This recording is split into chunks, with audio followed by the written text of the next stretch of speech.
Hello दोस्तों, स्वागत है आप सभी का आपके अपने यूट्यूब चैनल डी की स्टडी 97 में। चलो तो दोस्तों, आज का टॉपिक है बहुत ही महत्वपूर्ण टॉपिक है, जिससे दोस्तों अलग अलग एग्जाम में अलग अलग प्रकार से क्वेश्चन पूछ लिए जाते हैं।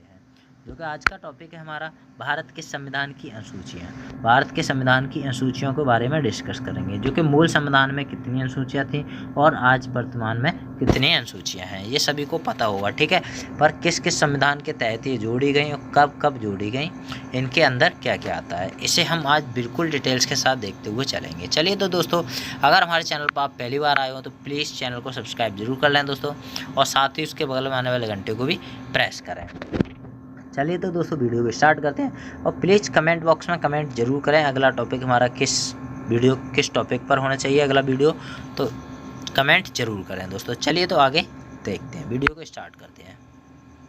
अनुसूची दोस्तों, अनुसूची से तात्पर्य है दोस्तों, अनुसूची वह सूची होती है जिसमें सुप्रीम कोर्ट जल्द हस्तक्षेप नहीं कर पाता है।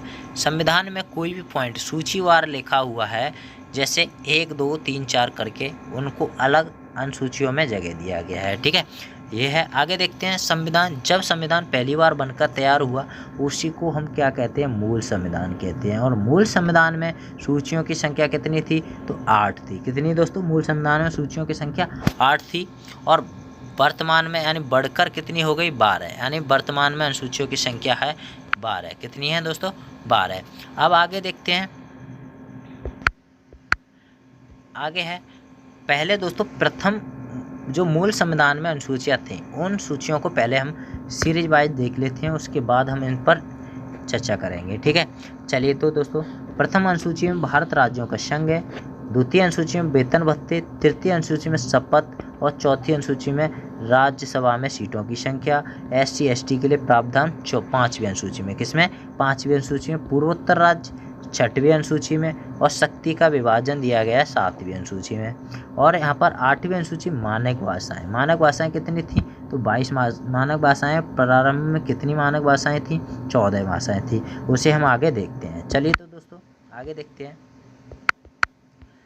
अब आई प्रथम अनुसूची। प्रथम अनुसूची में भारत राज्यों का एक संघ है, क्योंकि भारत में कई सारे राज्य हैं और उन राज्यों के अलग अलग मुखिया होते हैं, ठीक है। ये सभी आप जानते हैं। आगे देखते हैं हम द्वितीय अनुसूची में। द्वितीय अनुसूची में दिया गया वेतन भत्ते, तो किसको कितना वेतन दिया जाएगा। ये दोस्तों आम आदमी की बात नहीं कही गई है, जैसे कि दोस्तों लीडर्स हैं, उच्च पदाधिकारी हैं, उनको कितना वेतन दिया जाएगा। जैसे राष्ट्रपति है, राष्ट्रपति और उपराष्ट्रपति, राज्यपाल, उपराज्यपाल और PM जस्टिस। और वर्तमान में राष्ट्रपति का वेतन कितना है दोस्तों, 5 लाख है। उससे पहले दोस्तों कितना था, अब बढ़कर 5 लाख हो गया, पहले 2.5 लाख था, ठीक है। कितना था, 2.5 लाख, ठीक है। अब वर्तमान में 5 लाख हो गया, ठीक है। अब आगे देखते हैं तृतीय अनुसूची। तृतीय अनुसूची में शपथ। तृतीय अनुसूची में क्या दिया गया दोस्तों, शपथ। यानी शपथ कौन लेगा, तो वही लेंगे जो दोस्तों उच्च पदाधिकारी, अभी हम बात करिए उपराष्ट्रपति, राष्ट्रपति, राज्यपाल और उपराज्यपाल, PM जस्टिस इत्यादि। यानी यही क्या करेंगे, शपथ लेंगे। किस अनुसूची के तहत, तृतीय अनुसूची के तहत, ठीक है। अब आगे देखते हैं चौथी अनुसूची। चौथी अनुसूची में क्या दिया गया है दोस्तों, राज्यसभा में सीटों की संख्या, राज्यसभा प्रतिनिधित्व, ठीक है। हर राज्य के लिए पहले ही मेंशन कर रखा है कि किस राज्य से कितने MP राज्यसभा में जाएंगे, यानी किस राज्य से राज्यसभा में कितनी सीटें भरी जाएंगी, ठीक है।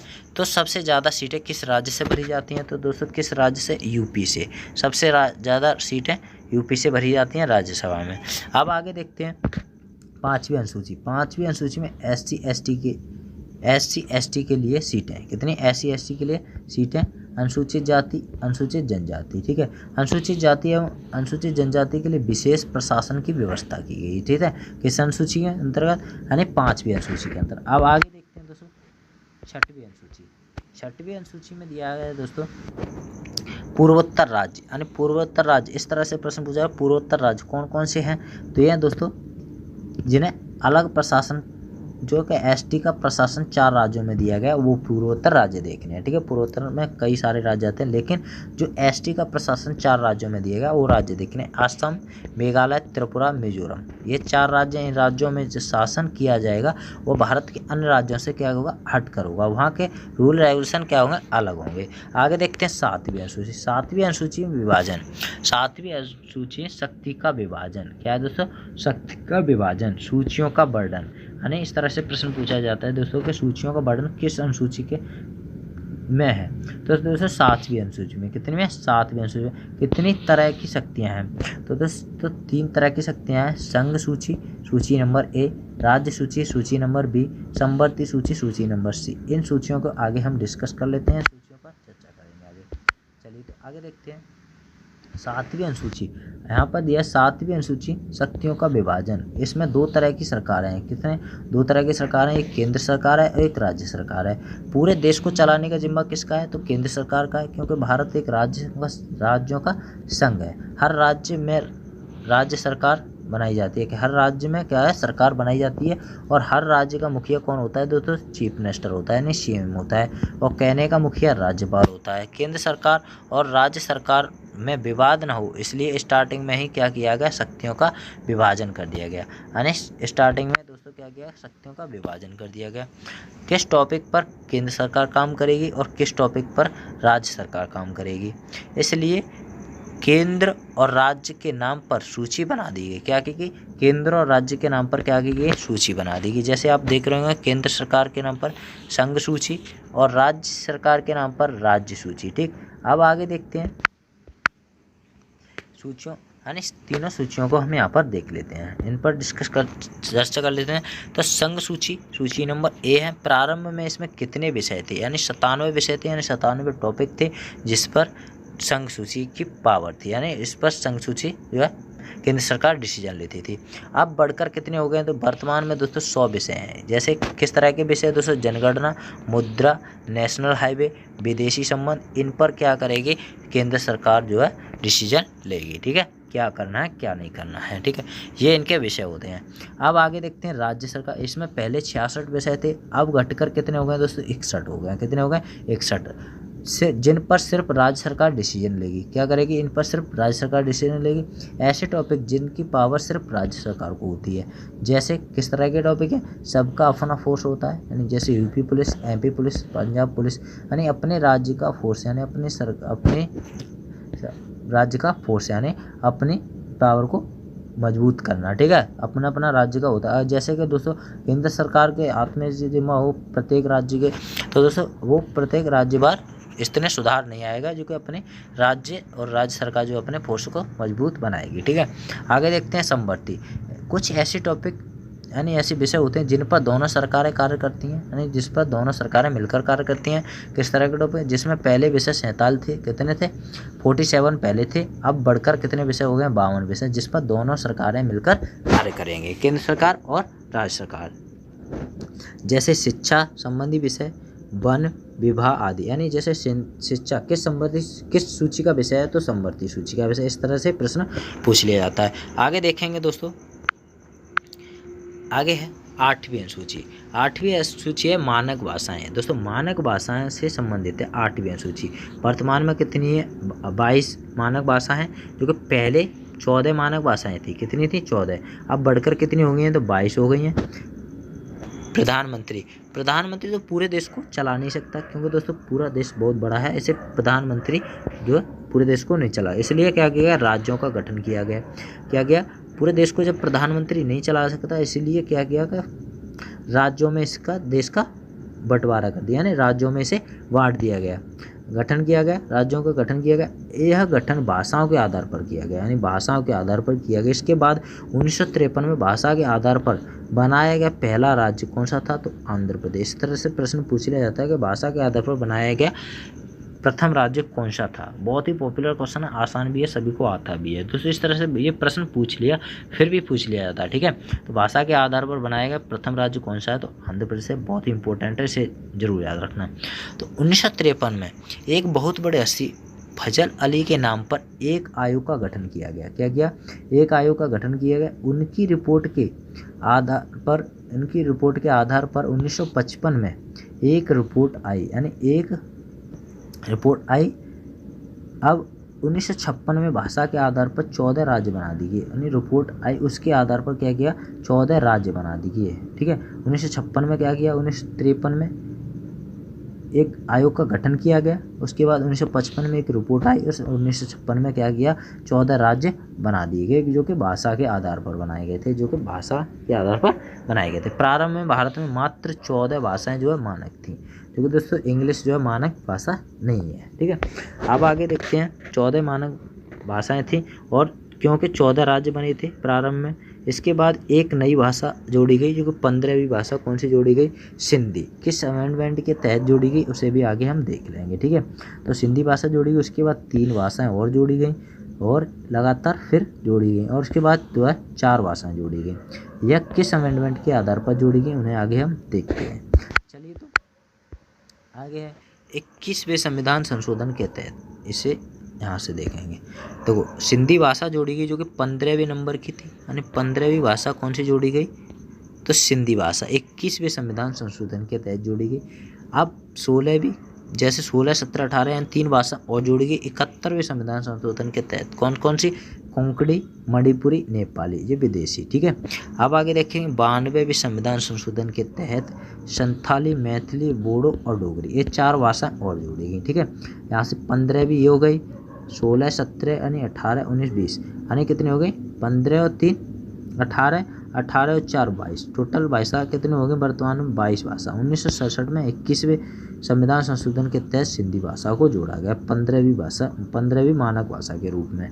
71वें संविधान संशोधन के तहत कोंकणी, मणिपुरी, नेपाली जोड़ी गई। उसके बाद 4 भाषाएं संथाली, मैथिली, बोडो, डोगरी और 52वें संविधान संशोधन के तहत ये जोड़ी गई। आगे देखते हैं दोस्तों, यहाँ पर आगे दिया है। अब देखते हैं बाद में 4 जोड़ी गई अनुसूचियाँ, यानी 8 अनुसूचियाँ थी, वो हम डिस्कस कर चुके हैं दोस्तों। इसे हम टेबल वाइज देखते हैं, उसके बाद हम इस पर डिस्कस करेंगे। ठीक है, तो बाद में जोड़ी गई 4 अनुसूचियाँ, कौन कौन सी थी? तो ये 9, 10, 11, 12 4 अनुसूचियाँ जोड़ी गई। किस संविधान संशोधन के तहत और कब कब जोड़ी गई और ये किससे संबंधित थी? तो 9वीं अनुसूची प्रथम संविधान संशोधन के तहत जोड़ी गई, 1951 में जोड़ी गई और भूमि संबंधी सुधार किए गए। इसमें क्या किया गया? भूमि संबंधी सुधार किए गए। 10वीं अनुसूची 52वें संविधान संशोधन 1985 में जोड़ी गई। इसमें दल बदल संबंधी प्रावधान किए गए। अब आगे देखते हैं 11वीं अनुसूची 73वां संविधान संशोधन 1992, 93। यहाँ पर आपको कन्फ्यूजन होना है क्योंकि 92 में यह तैयार हुई और क्या गया 93 में यह लागू हुई। तो यह किससे संबंधित थी? पंचायती राज से। ठीक है, इसमें कौन कौन से विशेष थे, यानी कितनी विशेषता थी? और कार्यक्षेत्र 29 कार्यक्षेत्र थे। कार्यक्षेत्र कौन कौन से होते हैं इसे हम आगे देखेंगे, अभी हम यहाँ पर सिर्फ समझते हैं। 12वीं अनुसूची 74वां संविधान संशोधन 1992, 93। यहाँ पर भी सेम डेट, कोई दिक्कत नहीं है। 93 भी दिया जाएगा क्योंकि 93 में लागू हुई थी। आगे देखेंगे नगर पालिका या नगर निगम से संबंधित थी। अब आगे देखते हैं, इसमें 18 कार्यक्षेत्र थे। कितने थे? 18 कार्यक्षेत्र थे उसमें। चलिए तो अब हम देखते हैं 9वीं अनुसूची के बारे में हम डिस्कस कर लेते हैं उससे। ठीक है, अब चलते हैं 9वीं अनुसूची। 9वीं अनुसूची कब जोड़ी गई थी? 1951 में भूमि संबंधी सुधार किए गए। इसमें क्या किया गया? भूमि संबंधी सुधार किए गए। 1951 में प्रथम संविधान संशोधन के तहत इसी के तहत भूमि संबंधी सुधार किए गए। क्या किया गया? भूमि संबंधी सुधार किए गए। चलिए तो अब देखते हैं 10वीं अनुसूची। 1985 में 10वीं अनुसूची जोड़ी गई। दल बदल संबंधी प्रावधान किए गए, यानी दल बदल संबंधी प्रावधान किसमें किए गए? तो 10वीं अनुसूची में। ये 52वें संविधान संशोधन के तहत जोड़ी गई थी। जैसे किसी पार्टी में खड़े हुए हैं, जैसे कि आप किसी पार्टी में खड़े हुए हैं और आप जीत चुके हैं, अब आप किसी दूसरी पार्टी में जाते हैं, तो दोस्तों ऐसा अगर आप ऐसा करते हैं तो आपकी मान्यता को क्या कर दिया जाएगा? रद्द कर दिया जाएगा और मान्यता छीन ली जाएगी। ठीक है, इस तरह का पहले होने लगा था। उसके बाद इसीलिए क्या किया गया? 10वीं अनुसूची जोड़ी गई और दल बदल संबंधी प्रावधान किए गए। अब क्योंकि पहले क्या करते थे, किसी पार्टी में खड़े और जीत गए उसके बाद दूसरी पार्टी में चले जाते थे। इसीलिए 10वीं अनुसूची को जोड़ा गया, दल बदल संबंधी प्रावधान जोड़े गए। अगर अब जाते हो किसी पार्टी में खड़े होकर जीत चुके हैं और अब जाते हो तो आपकी मान्यता जो है छीन ली जाएगी और रद्द कर दी जाएगी। ठीक है, मान्यता रद्द कर दी जाएगी। चलिए तो अब आगे देखते हैं 11वीं अनुसूची। 11वीं अनुसूची 1992 में कब जोड़ी गई? तो 11वीं अनुसूची हमारी 1992 में जोड़ी गई। पंचायत से संबंधित है। किससे संबंधित है? पंचायती राज से। 73वें संविधान संशोधन के तहत 11वीं अनुसूची को जोड़ा गया। इसमें कार्य क्षेत्र कितने हैं? 29 कार्य क्षेत्र हैं दिए गए। कृषि, जैसे कृषि, सफाई, पशुपालन, सड़क निर्माण जैसे आदि समस्याओं का निर्माण हेतु 29 कार्य क्षेत्र दिए गए। इसमें किसमें? 11वीं अनुसूची में कितने? 29 कार्य क्षेत्र दिए गए। जैसे गांवों में पंचायत होती है, उस तरह शहरों में क्या नगर निगम या नगर पालिका होती है। ठीक है, अब देखते हैं पंचायत का मेंबर बनने की उम्र 21 वर्ष है। कितनी है? 21 वर्ष है, जो कि सबसे कम उम्र है। ठीक है, अब आगे देखते हैं 12वीं अनुसूची 1993 में जोड़ी गई। इसमें दोस्तों नगर निगम, कैसे संबंध? नगर निगम। अब आगे देखते हैं इसमें कितने कार्य क्षेत्र हैं? नगर निगम किससे संबंधित है? 12वीं अनुसूची में क्या दिया गया? नगर निगम। अब देखते हैं नगर निगम 18 कार्य क्षेत्र हैं। 18 कार्य क्षेत्र। नगर निगम का दर्जा कौन देता है दोस्तों? नगर निगम का दर्जा, नगर पालिका का दर्जा कौन देता है? तो ये राज्यपाल देता है। अगर किसी भी शहर को नगर निगम या नगर पालिका, नगर पंचायत का दर्जा कौन देता है? तो उस शहर के राज्य का राज्यपाल देता है। कौन देता है? शहर के राज्य का राज्यपाल। ठीक है, तो इसमें भी दोस्तों 18 कार्य क्षेत्र थे। किस तरह के कार्य क्षेत्र थे? वही साफ सफाई, ठीक है, सड़क निर्माण इत्यादि, इस तरह के क्या थे? इसमें कार्य क्षेत्र थे 18 में, और भी इसमें कार्य क्षेत्र। आगे देखते चलिए। तो दोस्तों ये 12 अनुसूचियाँ थी। आई होप, मैं आशा करता हूँ आप सभी के अच्छे से समझ में आ चुकी होंगी। आप चाहो तो दोस्तों इसके लिए कमेंट कर सकते हो और मैं इसका ऑब्जेक्टिव एक वीडियो डाल दूंगा। ठीक है दोस्तों, चलिए तो आप सभी को वीडियो पसंद आए तो प्लीज़ दोस्तों लाइक करें। अगर पसंद नहीं आया हो तो प्लीज़ डिसलाइक जरूर करें। कमेंट बॉक्स में कमेंट जरूर करें। चलिए तो दोस्तों, ओके, बाय।